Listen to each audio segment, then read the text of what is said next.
Boris Johnson stood in front of the COVID inquiry and said something remarkable. Children who weren't particularly vulnerable to COVID paid a huge price to protect the rest of society. It was an awful thing, he admitted. He wished it had been otherwise.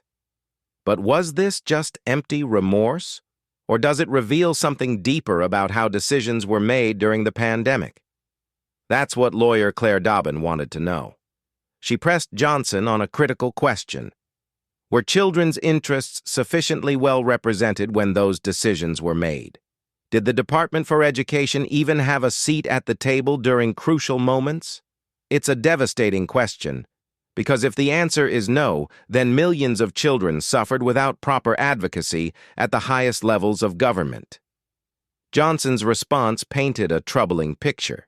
He described feeling like children were making enormous sacrifices, bearing the burden of protecting adults, even though they faced minimal risk themselves. The emotional weight in his testimony was palpable, but the inquiry exposed more than just policy regrets. It revealed a fractured relationship between Johnson and his education secretary, Gavin Williamson. Williamson had previously testified that he was blindsided by announcements about primary schools reopening.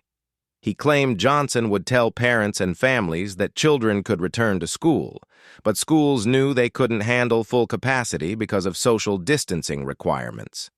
Johnson seemed irritated by this characterization.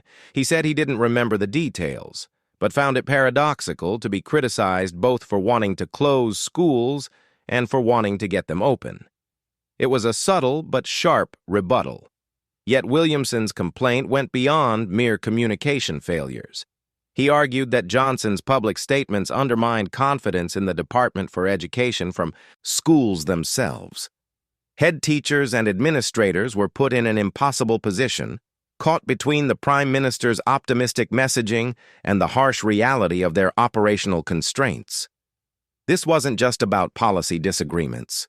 It exposed the personal political gripes between two powerful men, with children caught in the middle. Dobbin's line of questioning seemed designed to determine whether decisions were being made collectively at cabinet level, or whether Johnson was making calls and then simply communicating them to ministers after the fact. The distinction matters enormously.